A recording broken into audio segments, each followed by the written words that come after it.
disciplina. Eu vou trazer aqui 2 aplicativos que eu gosto, onde eles dividem as suas despesas. Então aqui é uma palestra de finanças para que vocês consigam aplicar o que vocês ouviram. E o que eu quero trazer de maneira muito básica? Você vai sempre separar o seu salário e outras fontes de renda. Então, de repente, Fabíola, eu sou servidor público, mas eu dou aula numa faculdade de direito administrativo, seja o que for. Aí eu tenho outra renda porque é um aluguel, eu tenho um imóvel, todos os meses esse aluguel entra para mim. Então, quando você coloca uma planilha e você visualiza, e isso os estudos falam sobre a questão de você visualizar, porque você começa a se preocupar para onde o seu dinheiro está indo. Caramba, eu estou gastando R$3.500 com alimentação? Ué, mas o mercado é 1.000 e eu gasto 1.500 na rua. E esses R$1.000? Se você não visualiza o dinheiro, gente, ele só vai. E você não sabe para onde foi. Eu já tive muitos casos de atender em mentoria pessoas que falam: eu estou assustado que eu gasto 4.000 e poucos reais com alimentação na rua. Você come em excelentes restaurantes, você compra no mercado. Todo mundo sabe, né? Você vai para o mercado com fome, você vai comprar 2 carrinhos. Sendo que a sua compra, de repente, podia ser meio carrinho. Então, a gente sabe que existe um comportamento emocional que afeta o nosso dinheiro. E aqui, falando um pouco das contas, coloque, a primeira dica que eu quero dar, coloque as suas contas de maneira organizada. Você tem hoje na internet vários tipos de planilha. E depois que você visualizou os seus custos mensais, e aí eu quero trazer essas 2 ferramentas para você, então eu estou trazendo realmente um passo a passo, de repente você baixar o Organize, é um aplicativo, ou o Guia Bolso, quem quiser tirar foto, acho que é importante, onde você visualiza assim, no Guia Bolso, tem uma sincronicidade com o seu banco, tá? Então de repente seu banco e tal, o Personalité, ele vai aparecer para você quanto que você gasta com vestimenta, né? Nós mulheres, a gente gosta de, às vezes, comprar um pouquinho mais. Quanto que você está gastando com alimentação, com custos fixos, e aí ele organiza para você. Tanto o Organize quanto o Guia Bolsa são sites que eu confio, são aplicativos. E agora falando de buscar informações confiáveis, de repente você vai me dizer assim: Fabíola, eu nem sei por onde começar. Eu coloquei aqui 5 sites que eu gosto. Infomoney tem a questão de ser um site da XP, então a gente tem que tomar cuidado, porque muitas vezes eles indicam para os investimentos da XP, mas traz informações de macroeconomia, mercado internacional, política econômica. A gente sabe que a política do país impacta muito na Bolsa de Valores, na nossa macroeconomia. Tem o site www.valor, o BR Investing, para quem gosta de informações mais precisas de Bolsa de Valores. Eu estou começando a entender esse mercado, então eu quero comprar algumas ações. Quais ações eu compro, quais são os critérios que eu uso para comprar ou um ativo, seja o que for. Broadcast e Bloomberg, que são sites de notícias internacionais, né? Aqui, o que eu acho importante explicar? A gente sabe que está num momento delicado do país, a questão da reforma foi aprovada agora. Hoje a gente tem no Brasil, falando um pouquinho de cenário internacional, a briga da China com o Trump, eles estão regularizando essa questão aí da briga de guerra comercial entre eles. Isso impacta o Brasil em relação ao preço das commodities, o preço do dólar e etc. Agora, um ponto importante é que o Brasil tem um espaço para crescer significativo, organicamente. Eu estou sempre com pessoas que estudam o Brasil para daqui a 20, 30 anos, e a gente tem, todo mundo sabe disso, riquezas naturais, a gente tem grãos, a gente tem terra, tem uma infraestrutura de ferrovias, etc. Eu não gosto de trazer um cenário de pessoal, né, e agora? Na verdade, eu prefiro pensar: eu sou responsável pelo meu dinheiro, eu vou usar de maneira inteligente. Eu vou aplicar os meus recursos e pensar no futuro. Para o servidor público, a gente tem um cenário hoje em que o Brasil vive um momento em que, se a gente utilizar todos os bens naturais que a gente tem, com uma política que funciona, a gente sabe que tem uma política expansionista, né, através do Paulo Guedes, Bolsonaro, enfim, porque com a queda da taxa Selic, você vê as empresas mais confiantes em relação ao seu crescimento. Por isso que a Bolsa ela chegou numa máxima histórica de 100 mil pontos, e as pessoas falam de chegar a 150 mil pontos nos próximos anos. O que isso quer dizer na prática? A Bolsa de Valores ela é a fusão das maiores empresas do país. Se eu tenho uma bolsa crescente, quer dizer que as empresas estão crescendo. E o que eu quero trazer para vocês? Hoje o servidor público, né, principalmente aqui no Tribunal de Contas, tem uma uma garantia muito boa. E hoje, qual que é o nosso ponto? Nós temos uma idade média brasileira de 32 anos. Nós sabemos que dos 30 aos 40 anos é quando eu consigo ser mais produtivo. Ou seja, o Brasil, para daqui os próximos anos, pode fazer com que as pessoas construam uma transformação no país através de inovação, tecnologia e empreendedorismo. Foi assim que aconteceu no Canadá, foi assim que aconteceu na Coreia do Sul. Existem muitos países que investiram nessa área e conseguiram mudar a realidade. Claro que o Brasil, sendo muito grande, é algo mais demorado. Um dado alarmante é que nós somos a 7ª ou 8ª economia. A gente sempre muda, né? 7ª ou 8ª. Mas em relação à educação financeira, a gente está em depois de 70º. Ou seja, existem muitos países africanos extremamente pobres com mais educação financeira que o Brasil.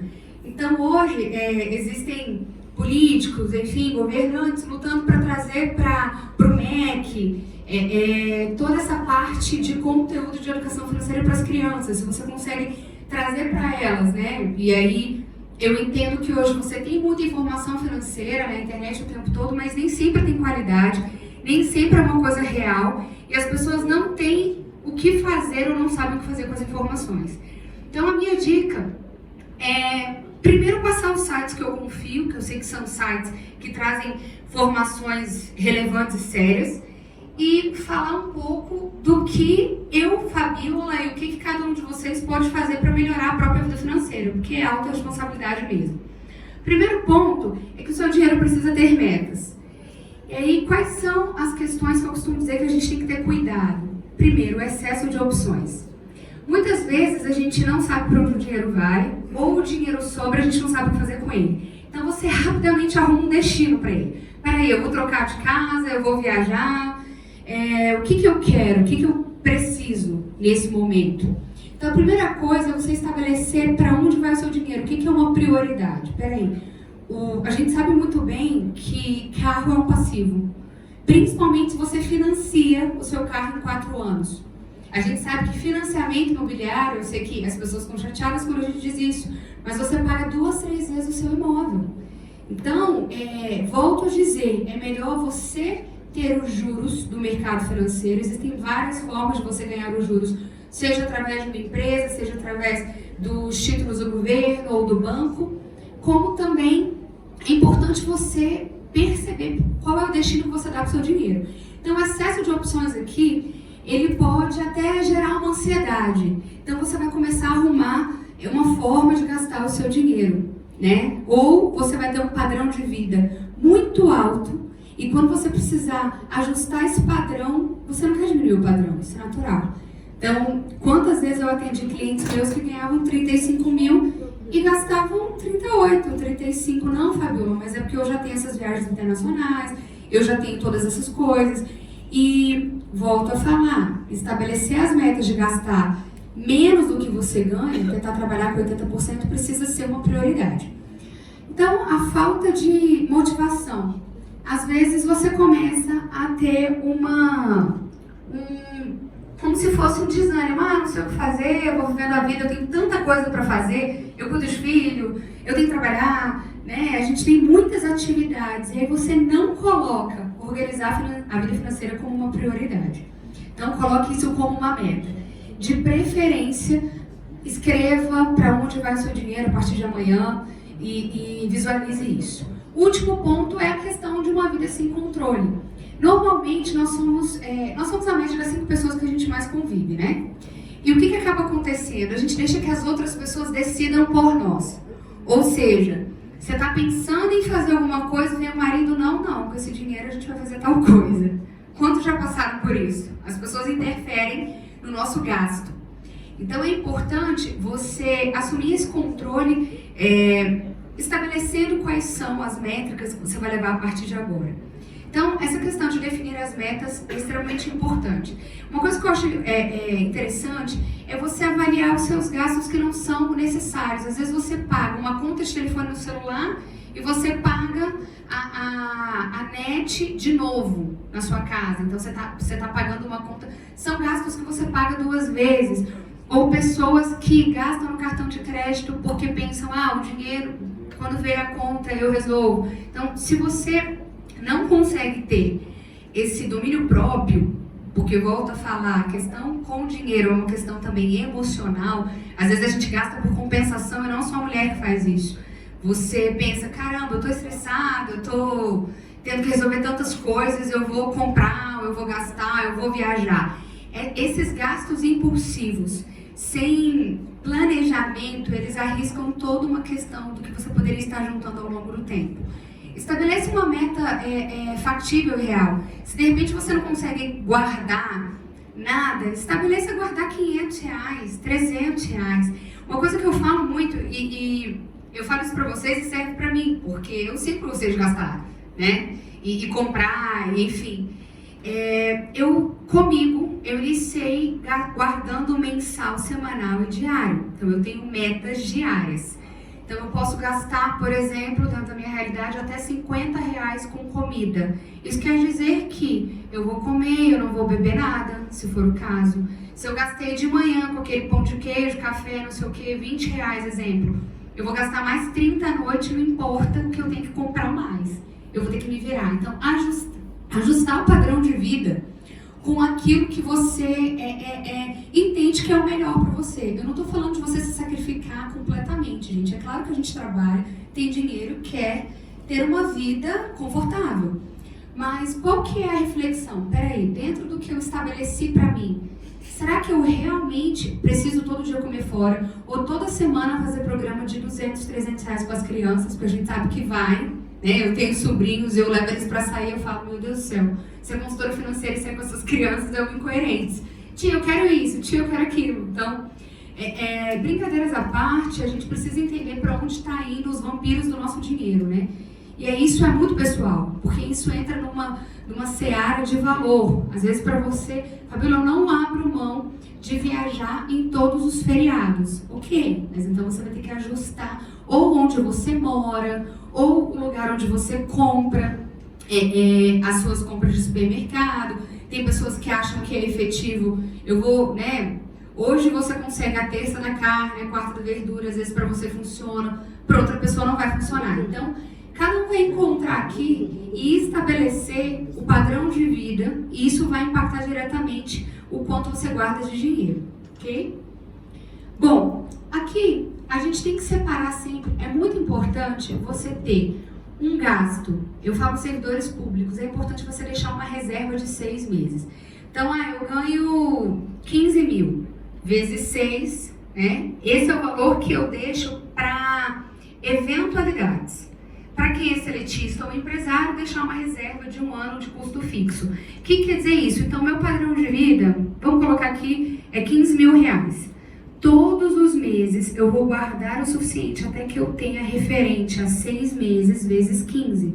Porque se alguma coisa acontecer, seja Deus o livre, um problema de saúde grave, onde você fique afastado, mesmo vocês tendo garantia, que eu acredito que aqui é Lei 8.112, é isso?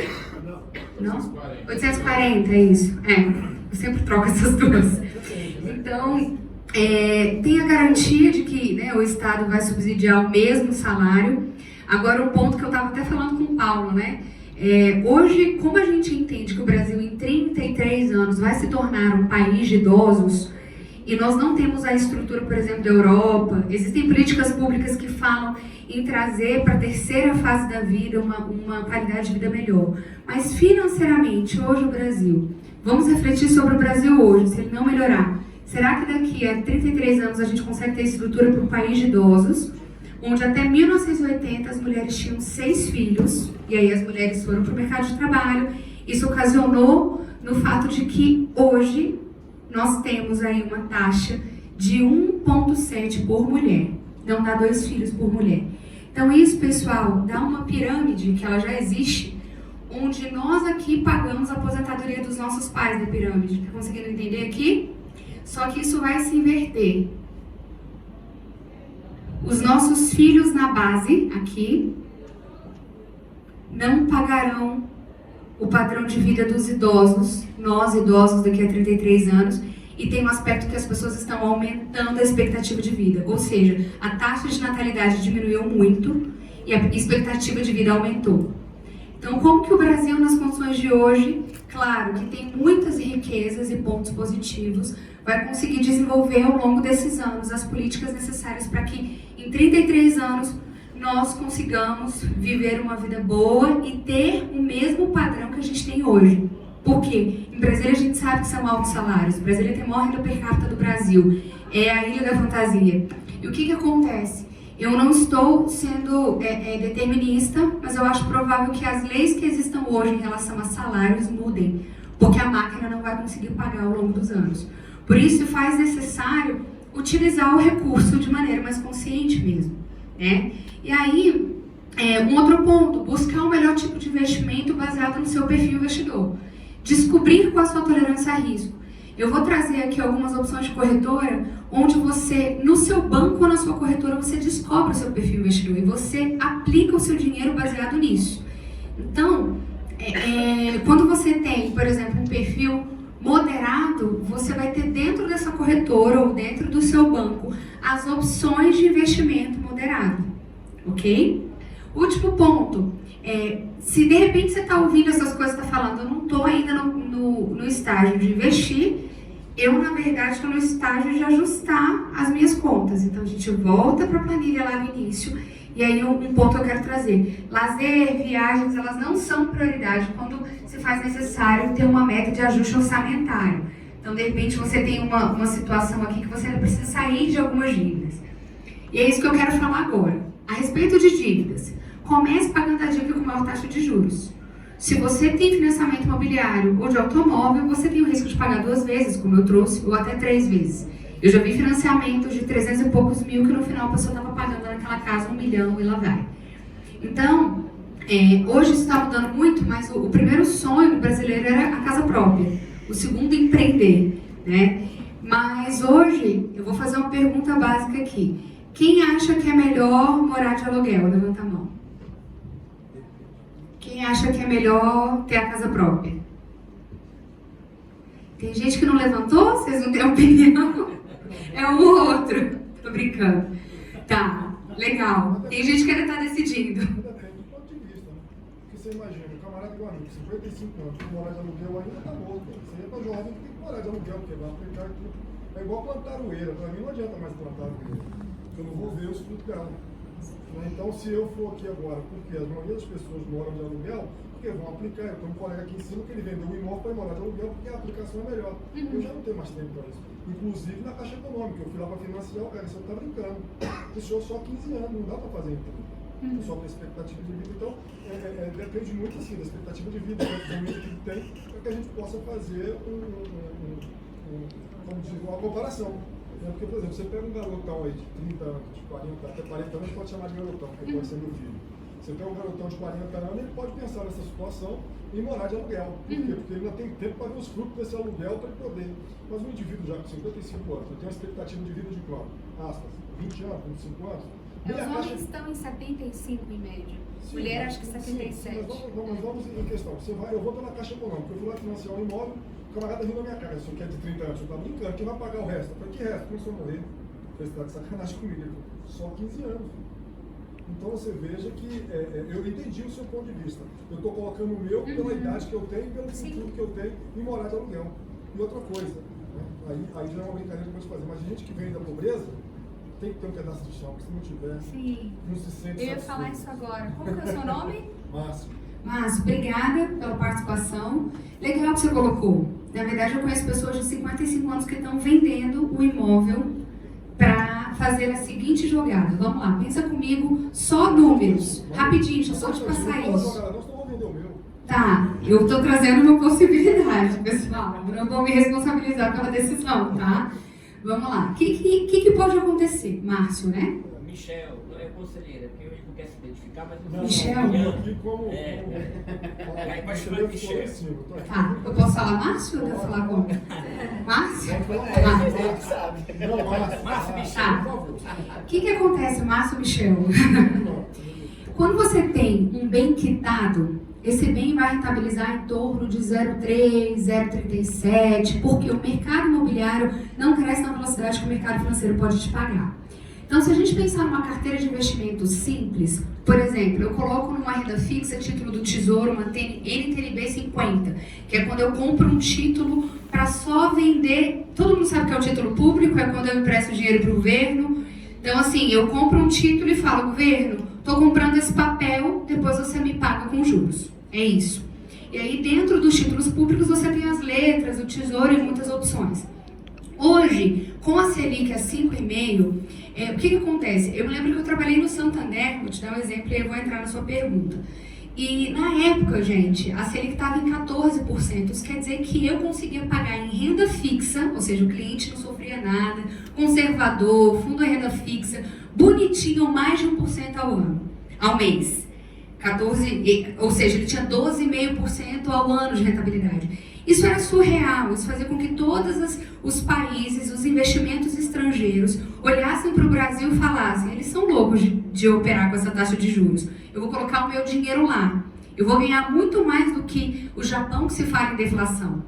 E aí o que acontece? Quando eu tenho um entendimento que a renda fixa é um investimento conservador e que eu não vou ter risco praticamente nenhum deixando ali, isso deixa as pessoas confortáveis, mas isso é ruim, porque para a pessoa que está numa linha de pobreza, eu sei o que você está dizendo, porque a pessoa ela só quer viver e pagar as contas, ela vai parcelar o cartão num juros abusivos de 17%, que era o que se operava na época, o que é um absurdo, ou ela vai financiar e vai pagar 2, 3 vezes o bem. Só que o que eu estou te trazendo aqui, Márcio, se eu tenho um imóvel financiado, eu estou pagando, eu não sou a favor do financiamento, como consultora financeira. Agora, eu não vou entrar na parte cultural. Por quê? Como, aí entra valor, como que eu vou entrar na sua vida e falar, viva de aluguel, se você foi doutrinado na sua vida em o que vale nessa vida é ter sua casa própria. Meu pai veio do Maranhão, da pobreza, eu tenho muito orgulho da história do meu pai, e meu pai e minha mãe eram, tudo que a gente tem que ter na vida é a casa própria, minha filha. Eu falo com meu pai de 67 anos, ele fica furioso. Eu falo, pai, minha irmã é analista do tribunal, poderia financiar um bem muito bem, tem uma vida bem bacana, ela nunca comprou a casa própria. Porque o marido sempre entendeu, ele é administrador, formado pela UNB, entendeu que não valia a pena financiar o imóvel.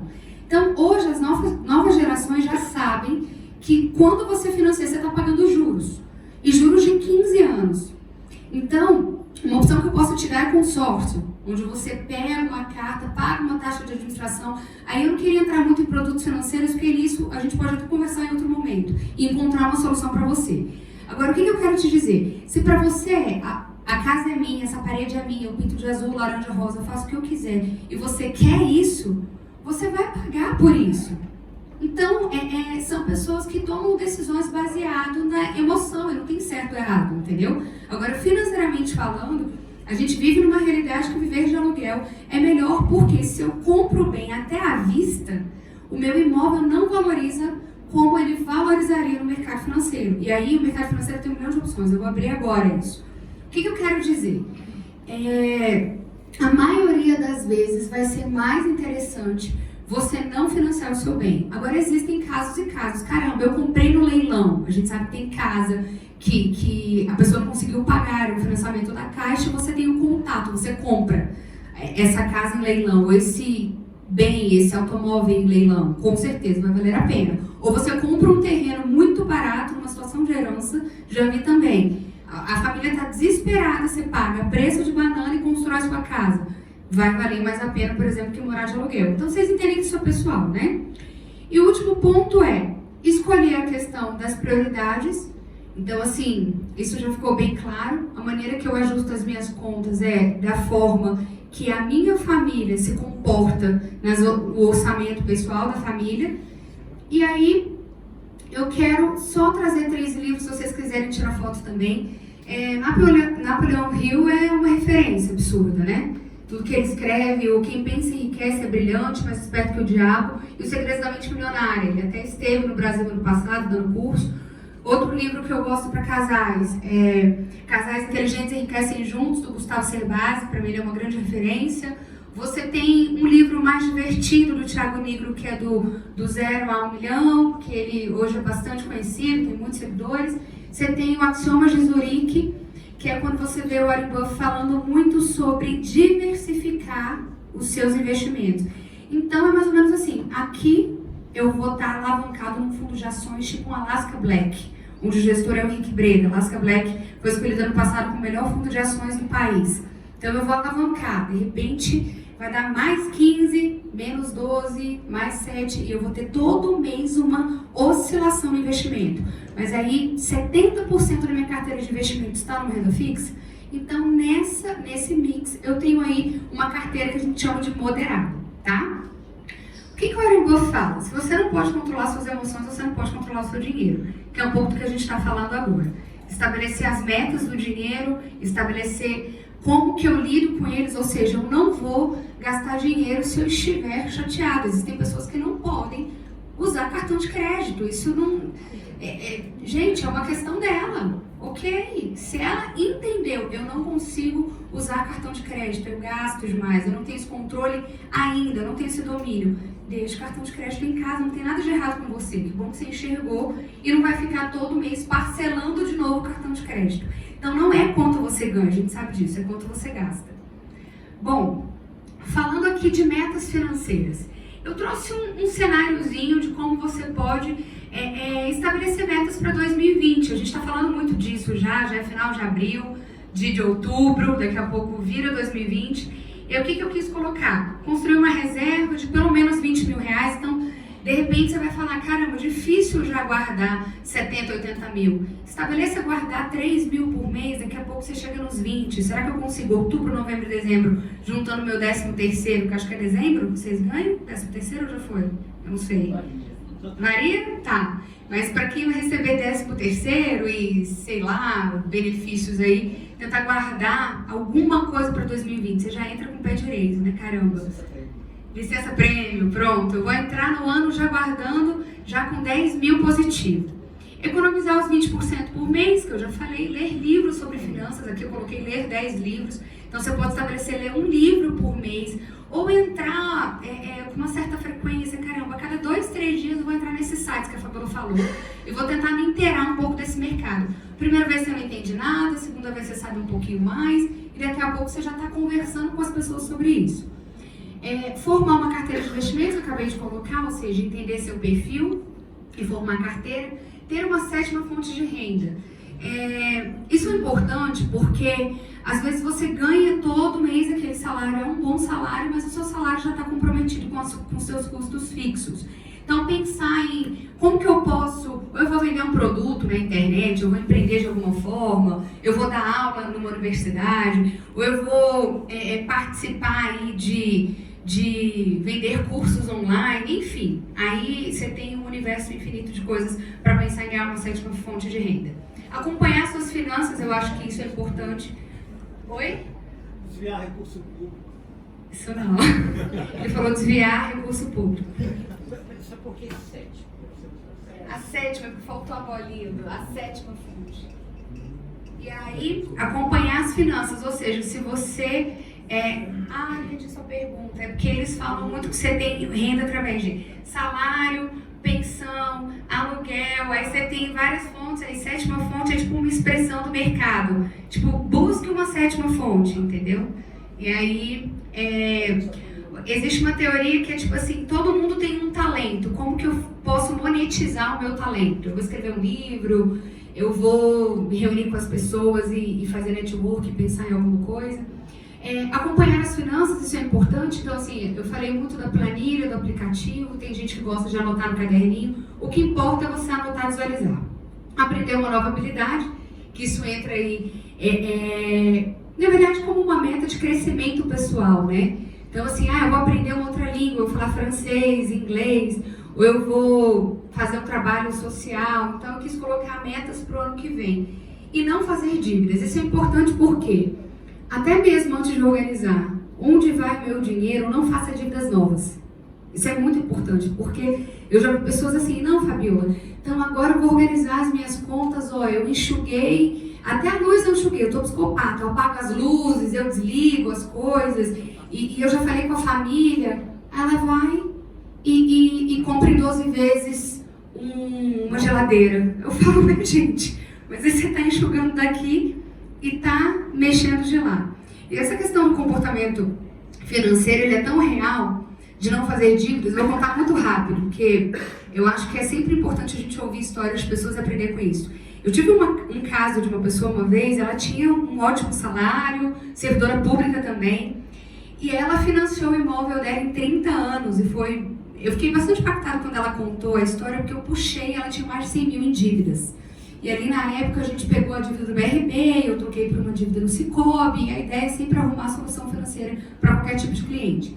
E quando eu comecei a olhar a dívida, eu não estava entendendo. Eu falei, peraí, você tem um financiamento imobiliário de taxa de 9,5%, custo efetivo 10 e pouco, e todo mês você pega uma parcela de financiamento imobiliário e antecipa o que não está atrasado. O que está acontecendo? E a gente, eu fui puxando, ela falou, sabe o seguinte, o casado há 20 anos, na hora que ele saiu de casa, ele falou, você vai ver, você nunca vai quitar esse imóvel sem mim. Você tá no sal sem mim.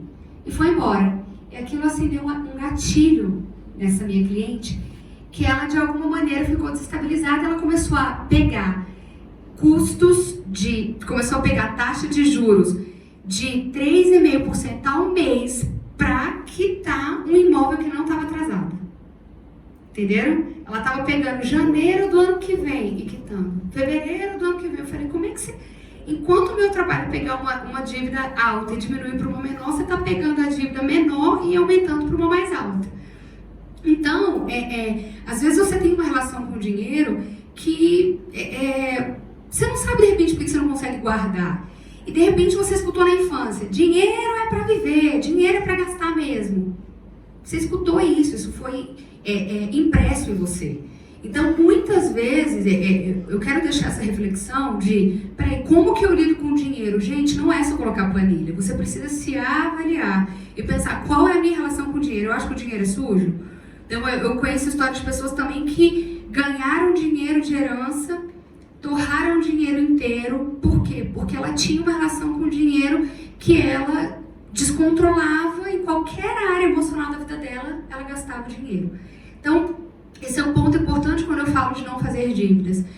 Reflita hoje sobre como você se relaciona com o seu dinheiro.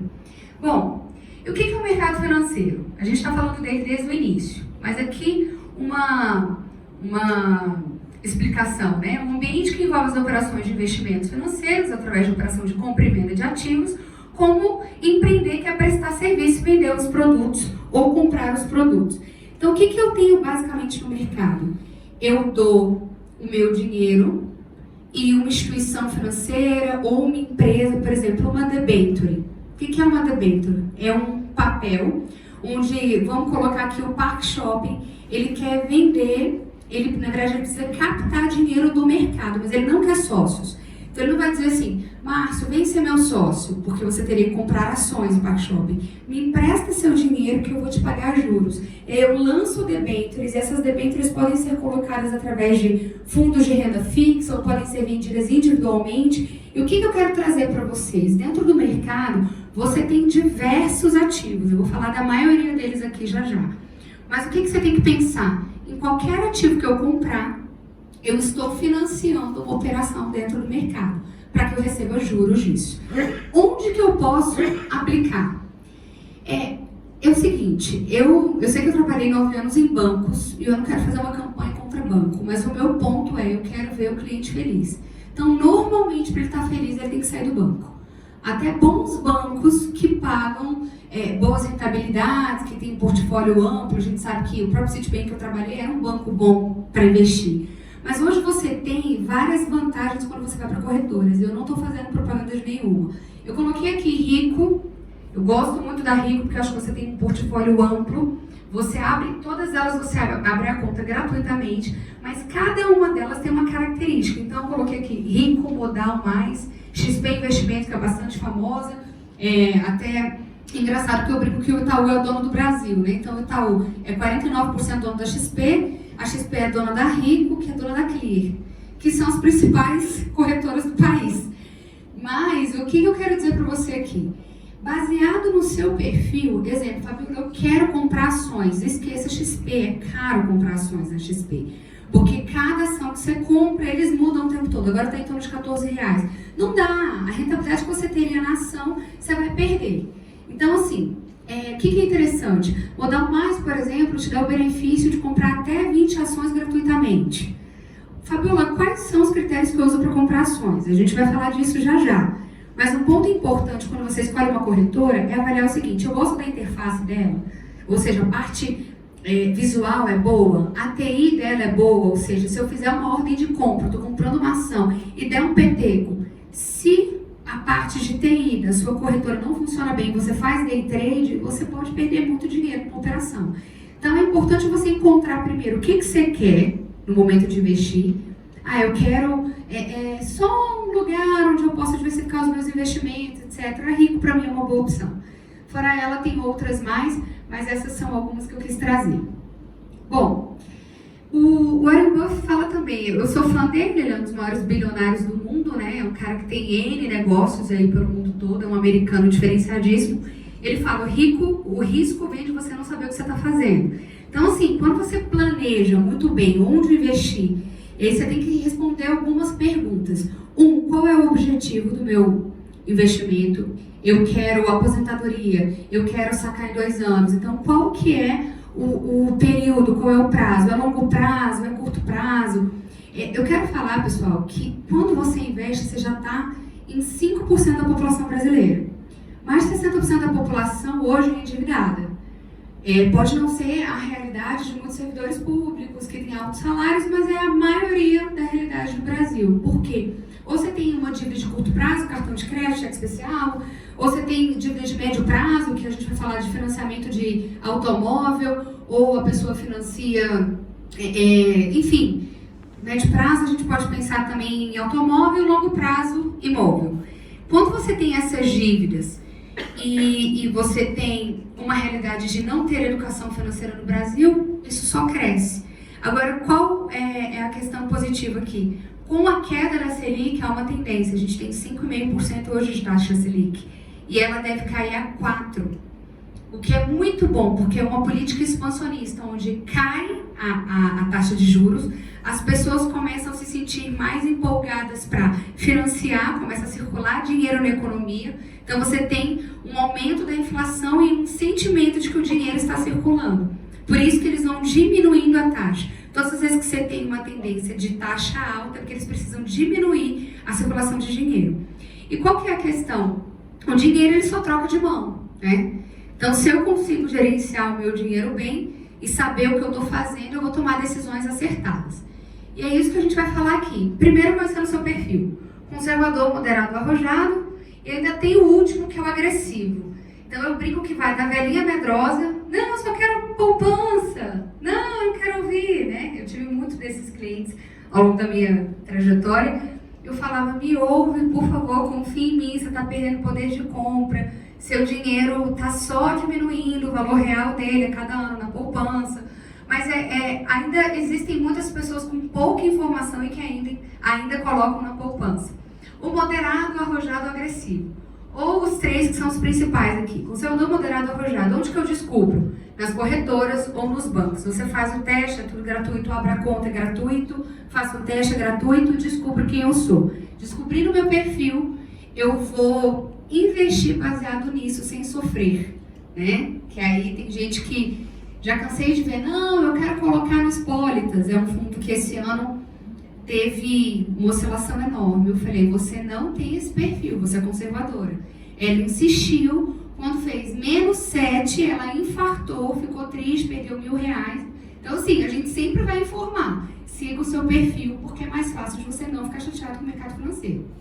É igual aquelas pessoas que você conhece que vão fazer day trade, todo mundo sabe o que é day trade, aquelas operações no mercado de compra e venda, e elas querem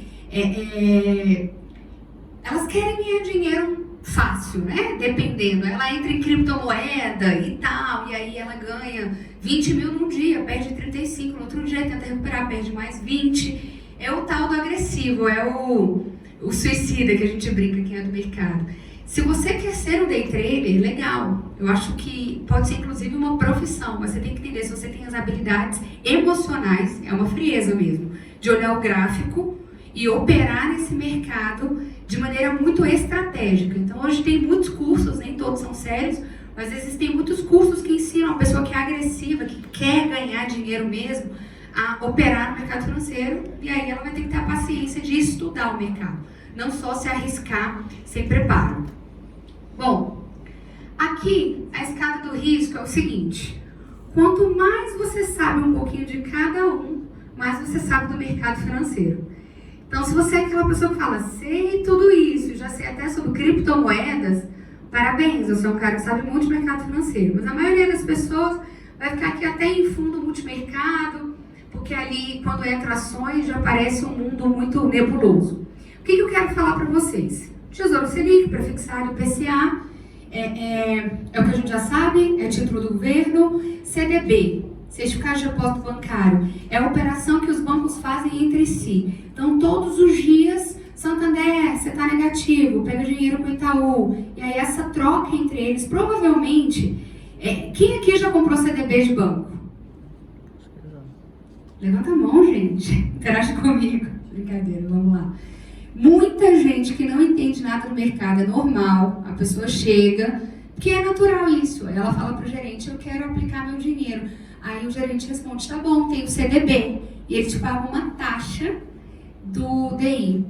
E o indexador do DI é a Selic, ou seja, com a Selic baixa, nunca foi tão ruim comprar um CDB, não comprem, não façam isso.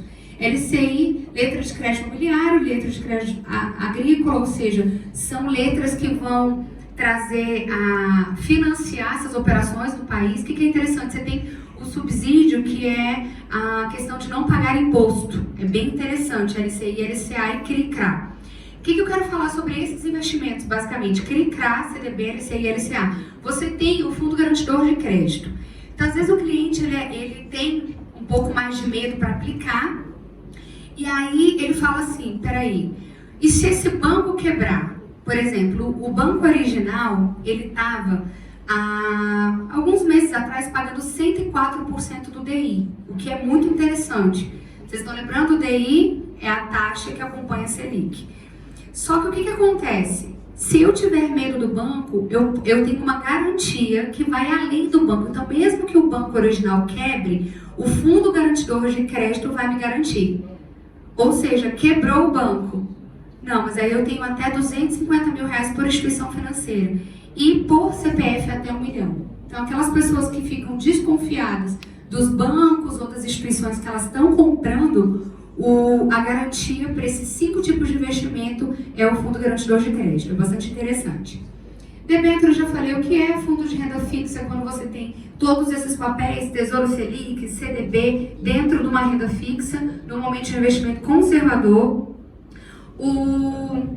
Subindo um pouquinho, COI, é um certificado de operações estruturadas. Eu acho um pouco complicado aplicar em COI, por quê? Hoje você tem corretoras que fazem o cliente comprar COI, só que COI é um investimento que você amarra o seu dinheiro por 20 anos ou 10 anos. Então tomem cuidado com tudo que você tem uma carência para mexer no dinheiro de volta, tá? Fundo multimercado, quando você pode ter um mix aí de ações com renda fixa dentro, aí já vai ser um pouco mais alavancado, o fundo multimercado. Fundo imobiliário, vamos lá, falar um pouquinho dele. É a bola da vez. Como que funciona o fundo imobiliário?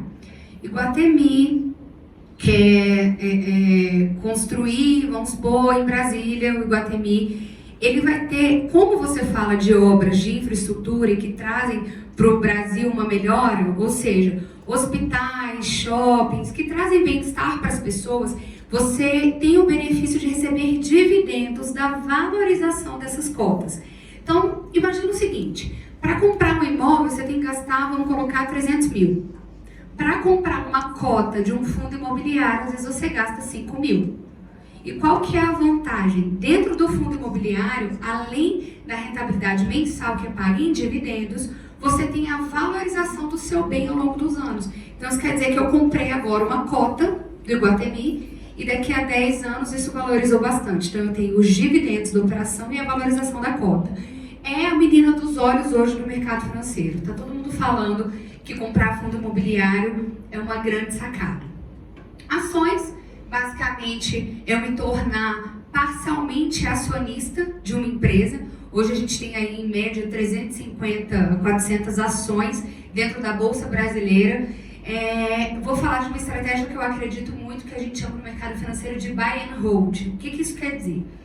Se eu sei que a Selic está num cenário muito desfavorável, ou seja, a minha rentabilidade vai ser muito pequena, a gente fala quase em taxa zero para o Brasil, porque quando eles fazem todos os cálculos, quer dizer que eu vou ganhar, de repente, menos do que eu coloquei na prática. O fato de eu ter ações faz com que eu conte com a valorização dessa empresa no mercado financeiro e eu ganhe com isso. Então, eu trouxe alguns comparativos que eu vou mostrar já, mas quando eu compro ações, gente, progressivamente escolhendo setores, eu quero comprar setor elétrico, por exemplo, alguém vai parar de pagar a conta de luz? Então, o setor elétrico, ele é um setor mais garantido. Eu trouxe uma empresa aqui do setor elétrico para falar com vocês. Eu escolho o setor de bancos. Mais de 30% das ações do país estão consolidados no setor financeiro, que a gente vai falar de BB Seguridade, Itaú, a holding do Itaú e o Itaú Banco, que são duas empresas do Itaú que estão na Bolsa Brasileira, Santander, Bradesco. A gente sabe que todos os anos os bancos têm lucros bilionários, ou seja, é interessante comprar ações de bancos. Inclusive o Itaú paga ótimos dividendos. Pensar em mercado do varejo, Magazine Luiza, lojas Renner. Então, estou trazendo algumas opções de ações. E quando você escolhe o setor, então eu quero indústria farmacêutica. Eu quero diversificar indústria farmacêutica, setor financeiro, bancário e indústria elétrica. Escolha as ações e compre R$100 por mês. Em 20 anos, você vai ver que o seu dinheiro vai ter se tornado, porque o Brasil tem uma tendência de crescimento em que em 20, 30 anos as empresas vão ter crescido e você vai ter ganhado dinheiro com isso. Pode ser uma estratégia para a sua aposentadoria. Negócio próprio, como a gente está colocando todos os tipos de risco aqui, realmente você precisa ter o espírito empreendedor e as habilidades, as competências para fazer o seu negócio prosperar e crescer. A gente sabe também que no Brasil, até 2 anos, é uma estatística aí do Sebrae, mais de, se não me engano, acho que mais de 62% dos negócios quebram nos primeiros 2 anos, então você precisa ter um bom planejamento se você quer montar seu negócio. Derivativos, que aí é moeda futuro, swaps, você vai ter um mercado muito alavancado em derivativos. Realmente você tem que ter um conhecimento, porque derivativos é um mundo, e aí se você quer comprar, você tem que entender que você vai estar comprando com um prazo. Eu estou comprando, por exemplo, uma commodity como ouro. Eu estou comprando um derivativo de ouro e eu tenho que acompanhar a operação desse mercado num prazo de 1 semana ou 2 semanas. Aqui é quando você já tem um conhecimento de mercado de capitais bem profundo. E criptomoedas. Não é regulamentado no Brasil ainda. Existem várias questões que o Banco Central está trazendo a regulamentação desse mercado. Claro, você já consegue, através de plataformas, comprar Bitcoin, Ethereum e outras moedas. A gente sabe que a Libra, que é a moeda do Facebook, está vindo agora com tudo. Falam muito de uma moeda que a Rússia, a Coreia do Norte e os Coreia do Norte e qual que é outro país? China, eles estão querendo lançar uma moeda digital. A gente sabe que o futuro é digital, é pensar em blockchain, mas no Brasil você não tem uma regulamentação. Então você pode acontecer de você comprar moeda digital, não tendo respaldo jurídico no Brasil e perder o seu dinheiro, de repente, dependendo da plataforma que você entra. Aqui eu estou falando para pessoas que gostam de se arriscar um pouco mais. E aí hoje a gente ainda tem uma realidade de 800 bilhões em poupança. E é o que eu falei, eu particularmente, eu tenho o propósito e a missão de levar para as pessoas o entendimento que elas podem ganhar mais no mercado financeiro, claro, respeitando o seu próprio perfil investidor. Aqui eu coloquei uma diferença entre investir e poupar. Então assim, na caderneta de poupança eu coloco R$500 por mês, aqui a gente está colocando um ganho real de 0,9 ao ano, ou seja, não dá 1% ao ano. Então eu estou colocando durante 35 anos R$500, isso me dá líquido R$249.469. No comparativo do investimento, eu estou comprando ações e fundos de investimentos imobiliários, que é o que eu falei para vocês, que nesse momento está sendo bastante interessante, por isso que eles colocaram prédios ali, né? Ou seja, ações é quando eu estou comprando empresas e fundo imobiliário eu estou financiando o desenvolvimento do país através de obras, shopping e hospitais e muitas coisas, é o fundo imobiliário. coloco os mesmos R$500 em 35 anos, eu vou ter um total de 1.264.000. Isso aqui é só um comparativo, tá? Para que a gente saia daqui com um entendimento de, peraí, uma coisa é poupar dinheiro, que eu estou guardando. É importante poupar. Tem pessoas que gastam todo o salário, ou todo o prolabore, se ele é um empresário. Então, se eu consigo poupar, você já está na maioria, na minoria, porque a maioria gasta tudo. Mas peraí, como que eu pego o dinheiro que me sobra e faço ele render? Poupar é colocar numa poupança, né? A gente sabe que investir é entender que ele vai pagar juros de volta para você. Bom, o mercado é uma máquina que transfere dinheiro dos impacientes para os pacientes. Eu gosto muito dessa frase. Por quê? Às vezes você é uma pessoa que quando eu coloco você, eu também sou assim. A gente fica um pouquinho ansioso, né? Então a gente coloca o dinheiro 1 mês, 2 meses, 3 meses. Ué, gente, mas não aconteceu nada. Cadê minha rentabilidade? Cadê?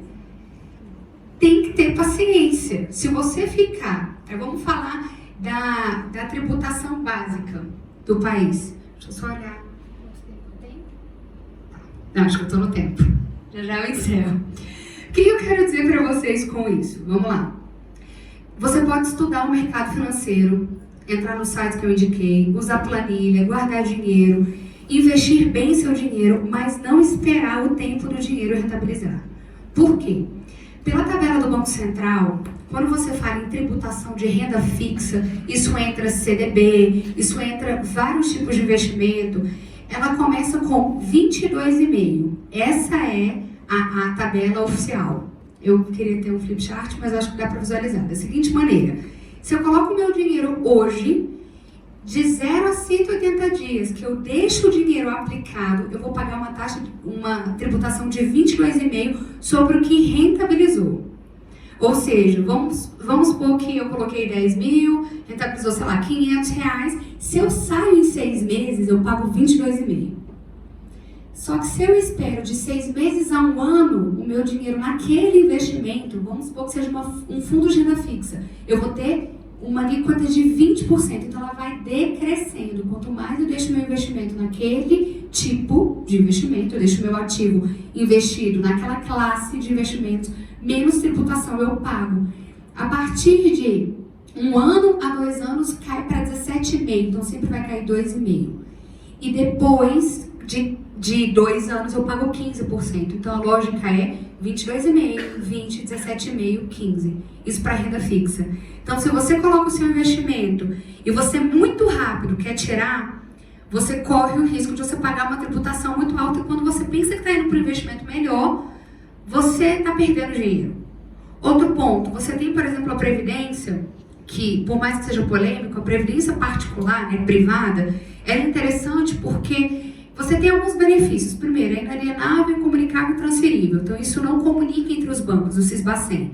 Então, muitas pessoas, muitas vezes, têm uma causa na justiça e um problema, elas colocam na previdência porque não bloqueia o dinheiro dela. Essa é uma estratégia para quem tem previdência. O outro ponto é que eu consigo estar num fundo. Imagina que eu estou num fundo de renda fixa, só que é uma previdência, renda fixa. E com a Selic, que está muito baixa agora, eu pego o dinheiro e falo, não, eu quero ir para uma previdência com fundo de ações. Eu migro sem pagar a tributação. Então isso é muito interessante, porque eu tenho a liberdade, através da previdência, de transferir e fazer aportes dos meus recursos entre previdências de outros bancos ou fundos diferentes, sem pagar nada, ok? E é esse o recado que eu quero deixar em relação a você esperar um pouco e ter paciência, para que você não tome decisões de maneira impulsiva. É normal a gente começar a investir e achar que o dinheiro está crescendo muito devagar, né? Bom, aqui falar, estou quase finalizando, a questão de algumas matérias que eu trouxe da Exame, da própria Infomoney e tal, falando que a Bolsa chegou a 1 milhão de investidores. Isso é bom, porque isso mostra que o brasileiro está acreditando mais nas empresas do próprio país. Então é mais ou menos assim, eu, Fabiola, acredito que o Brasil vai melhorar e eu quero investir nas ações do meu país. Eu vou comprar algumas ações da Bolsa e não vou mexer, porque se você mexer no horizonte de tempo muito curto, você pode ter uma grande perda. Bolsa se aproxima a 1 milhão, hoje eles já estão falando em 1,5 milhão. Bolsa de valores atrai 1 milhão, é hora de entrar? Eu sempre acho que a hora de entrar é quando as coisas não estão tão boas, né? Então, existem muitas razões para você pensar em comprar ações agora. Se ele está horrível, eu vou pensar que o Brasil vai melhorar, eu espero que isso aconteça, eu vou comprar aos poucos as ações, como eu falei, diversificadas em setores. Bom, eu trouxe a composição do Ibov, né, falando exatamente o que você tem, por exemplo, gente, você pode comprar Ambev, que é super famosa, você pode comprar qualquer ação. Eu acho muito importante você avaliar quanto a ação já valeu e quanto ela está valendo agora. A gente não compra ação na alta. Não, Fabiola, mas eu vou esperar 10 anos valorizar. Tá, mas de repente ela não valorizou o que ela tinha para valorizar. Por exemplo, a Magazine Luiza, a gente sabe. Eu fiz pós, né, FGV em mercado de capitais, nessa área que eu estou falando com vocês. E eu estudei Magazine Luiza em 2014, quando estava para quebrar. E a Luiza Trajano, ela é fora do normal. Além de ter muitas conexões poderosas do governo, ela foi para o e-commerce quando ninguém ia. Ela lançou o e-commerce do Magazine Luiza de uma forma tão extraordinária que ela conseguiu salvar a empresa. Claro, eles investiram em inovação, tecnologia, foram criativos, foram para o e-commerce, se anteciparam. E hoje a Magazine Luiza dizem que tem muitos milionários, pessoas que nunca saíram, né, da posição de eu comprei Magazine Luiza e não vou sair. Então você tem Natura, você tem que aí na área da beleza, né? Você vai ter os setores. Então, quando eu imagino o seguinte, e aí eu quero trazer para vocês uma opção aqui de 5 empresas. Aqui é um dado, pessoal. A Sabesp é de 98, tá? Então não achem que a pessoa comprou no passado e ganhou tudo isso. Cada um tem um prazo. A Sabesp a de saneamento básico de São Paulo. Boa parte dessas ações fazem parte do governo de São Paulo. E quem comprou em 1998, esperou aí muitos anos, né? 20 anos, mais de 20 anos. Com 5 mil, o que quer dizer isso sem reinvestir? É você pegar as suas ações e nunca vender. Ficar sempre reinvestindo. Então tá, lucrou, valorizou, eu reinvisto. Isso inclui até os dividendos. Sem reinvestir eu ganharia 47 mil, mas reinvestindo tudo que eu coloquei, entenda, a pessoa não está colocando 5 mil reais de novo. Ela pega os 5 mil e o que valorizou ela só reinveste. Ao longo de 20 anos, 124 mil. Taesa, que é do elétrica, mais de 70% dessas ações fazem parte da CEMIG, então é indústria elétrica, não tem muito erro, né? 5 mil reais, virou 17, reinvestimos 72. Estou só trazendo para vocês o horizonte do tempo das ações. Klabin, indústria farmacêutica, é uma ação bola da vez agora, primeiro porque a gente sabe que indústria farmacêutica também é uma indústria difícil de você quebrar. As pessoas sempre vão comprar medicação, sempre vão investir na saúde, é um item básico e primordial. Então a Klabin é uma empresa muito forte, 5 mil reais, 8.655, reinvestindo 63 mil. A Vivo, que é telefonia, enfim, fortíssima também, a mesma coisa, 5 mil, virou 27, você vê que cresceu muito, porque no caso da Vivo você tem, claro, você tem a Oi que cresceu muito, agora quase quebrou, a Oi é uma polêmica, né? Mas você tem muitas concorrentes fortes, e o Banco do Brasil Seguridade, que hoje, esse período aqui, a Vivo e a Sabesp foi 98 e 99, mas a Taesa, Klabin e Banco do Brasil é desde 2013. Então, o que eu quero dizer para vocês, essas 3 ações aqui valorizaram muito, porque a gente está falando de 6 anos só. Olha o tanto que cresceu a Taesa, por exemplo. Aí a Taesa é um exemplo fora da média, e é um mercado de aposta. Porque de repente você fala, Fabiola, eu não gosto de cigarro, eu não vou comprar Souza Cruz. Porque eu acho legal que você se identifique com a ação que você compra. Você está se tornando dono. Então assim, eu não vou comprar Souza Cruz, eu odeio cigarro, faz mal. Tá bom, você pode não comprar Souza Cruz. Ou de repente você tem uma coisa com a Vale. Olha o exemplo de Brumadinho, não vou comprar Vale do Rio Doce. Ok? O que eu indico? Escolha as ações que a gente chama de blue chips, que são as ações que mais têm liquidez. Petro, etc. E o Banco do Brasil teve esse crescimento aí interessante, porque são só 6 anos. Bom, finalizando, a Unipar, eu coloquei o exemplo mais absurdo, né? Mas a Unipar é uma empresa de cloro, é indústria química, Então tem soda, cloro, carbocloro. É uma empresa que quem há 3 anos, ou seja, 21/10/2016, investiu 10 mil, no dia 21/10/2019 tinha 87 mil. Ela variou positivamente 776%. Mas como é que a gente sabe? Não tem como saber. Quem comprou está sorrindo hoje. Mas eu só quis trazer para vocês o quê? Inclusive esse Instagram eu gosto, que o nome é Investidor Focado. Se vocês quiserem informações sobre o mercado financeiro, eles são bem assertivos. E não é uma recomendação, eu quero dizer isso. Não é pra vocês saírem daqui, pelo amor de Deus, e comprar a Unipar, tá, gente? Tô só dizendo da trajetória dela nos últimos 3 anos. Um ponto importante é que a pessoa reinvestiu os dividendos e os juros sobre capital próprio. Ou seja, ela não pegou nada, ela só deixou as ações rentabilizando, crescendo, etc. E bom, a gente tem aí uma projeção. Esse banco Standard Chartered Bank é um banco inglês. É claro que eles têm uma projeção do Brasil e eles falam que a gente vai crescer mais de 169% até 2030, né? Eu gosto sempre de pensar que, apesar de todas essas questões fundamentais e essenciais que a gente tem na nação, de política, corrupção, etc e tal, eu quero acreditar que as pessoas vão tomar boas decisões pelo povo e que o país vai crescer. Há espaço para crescimento orgânico, como eu falei. Então, dentro do Brasil, você tem o DIH, né, o nosso desenvolvimento, o índice de desenvolvimento humano ainda muito ruim, pessoas ainda na pobreza. Então, internamente, o que os consultores e economistas falam é que a gente tem espaço para crescer dentro do Brasil. E acreditando nisso, que o mundo está olhando para o Brasil como um celeiro de crescimento. E aí, essa tendência de 169%, eu espero que se concretize. É isso, eu quero agradecer a oportunidade por vocês me ouvirem até agora. Eu espero que vocês tenham saído daqui com um pouquinho mais de noção desse mercado financeiro. Ele é muito abrangente, eu tentei colocar o que é mais relevante, na minha opinião, para esse público, né, do tribunal, dos funcionários. E eu me coloco à disposição, se alguém quiser me chamar no WhatsApp, ou, enfim, pensar a respeito da mentoria. E eu quero agradecer a oportunidade. É isso, obrigada.